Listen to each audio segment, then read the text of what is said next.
Tim, you had an amazing ride today, bridging up and then making the attack. Really some incredible racing. I'm going to hand this mic to you. You're going to have to double it up there, I guess.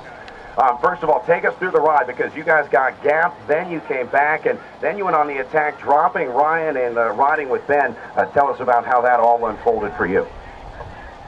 The thing you have to remember is that, you know, it's an hour-long race, and things can really change from the beginning to the end. And I don't know, yesterday it's nice to be able to get back into the race and be able to try and get, you know, into what was going on at the front when Jeremy was attacking, Ryan was attacking. Today was just kind of the same thing, but Jeremy's riding really well right now, and Ryan just hits the gas and just goes and goes and goes. So I got to do whatever I can to stay on that wheel. What was different for you today from yesterday's race? Obviously improving quite a bit from the result yesterday. What changed? Was it the tactics? Was it the timing? Or were you just feeling better after getting a hard effort in yesterday? Jeremy and I were just talking about whether or not today's course was harder than yesterday. And actually, I think today was an easier setup. They added some corners, gave some more rest. But yeah, I mean, I feel a lot better today. And yesterday, actually, I didn't feel too bad. But being in that group for third was, you know, whatever position it shaked out at the end, it really wasn't a big difference in between each place. But today was definitely a good course, and felt good out there. All right, let's continue talking about the course. We'll go to Jeremy now. Jeremy, your take on today's course compared to yesterday. A different direction in the sand pit. Tim said a little bit more rest, changing the corners around. Give us your take on the course changes for today. Yeah, both courses were very challenging. I mean, they have a lot of similarities, but the again, it suits me well. I really love being here in Louisville, and the course, obviously, being in the, you know, with the sand coming in a different direction. I don't know if it suits me better or worse. It's just they were both hard in their own right. So I don't know. I don't design the course. I look forward to whatever changes they make and whatever the course looks like. I look forward to training on it and nailing it in as much as I can before we race here in February. So. Sorry. Jeremy, how much different will this course be? Obviously, beautiful weather this weekend, 70, sunny, dry, but come World Championship time, it's going to be a lot different. It's going to be cold, wet. It's not going to be the same, Tim. You're wishful thinking there. But, Jeremy, tell us how this course is going to change, and will you still be able to use what you learned this weekend? Do the same rules apply to the racing when it gets cold and wet?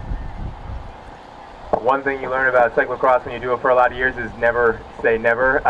So I don't really know what to expect. I guess last year for Masters Worlds it was very muddy, and then the next weekend it was very dry and 65 and sunny. So it's hard to nail it down here in Louisville. I'll be ready for whatever weather comes our way. It's just something that I can't predict. So it's not really worth even for me to speculate on. I hope that it's fast. It suits me well, and just fingers crossed for that. So, Jeremy, we talked yesterday. You've got a little bit of a break coming up. You've made some changes this season to your training and racing, taking things a little more seriously, I think we can say, and that's really paid off for you. Talk about the changes this season, what you've got coming up next, and what that difference has made in your racing. Yeah, I mean, with everything, it's just about refining. You know, it's like 1% here, 1% there, and I've been racing for a long time. So to just, you know, this opportunity with Louisville definitely kind of spurred on this, you know, okay, maybe I should go to bed at 10 o'clock instead of midnight. And that's that whole mentality of just, can I get a little bit more out of myself and pay attention to the little details. And I felt like this year was a good year to start doing that. So yeah, I don't know. Everyone has their different thing that motivates them. This year for me, it was this race in February. And yeah, I'm happy with how things have gone. And to answer the second part of that question, I have a little bit of a break now, and I turn my focus to the World Cups. Because that's where the remaining points for me are. So the early season went well, and now the rest of the points for me to get on the front row here in Louisville are at the World Cups, and so that's really what I have to focus on now. As much as I would like to stay and race in the States, I got to go back to Europe. So. All right. Well, we wish you the best with the rest. We're counting on you for a medal at Worlds this year. No pressure or anything. No pressure. All right, Ben is missing. How's your Belgian accent? You want to stand in for him? All right, Ben, how was your ride today? You guys went up. Tell us about riding with Ryan Trevone, and then Tim caught you guys. Take us through your race. I'll do 1 minute, and then Tim can do 1 minute. Okay. Well, it was really good, and the sand was really good, man.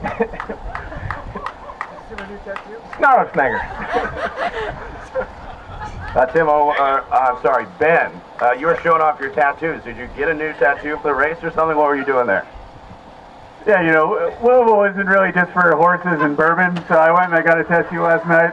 So I don't know, I can show it to you guys later, but now's not the time. We love Belgians. We look forward to having them over. Yeah, just to be clear, they love Ben Berden, but he is missing in action.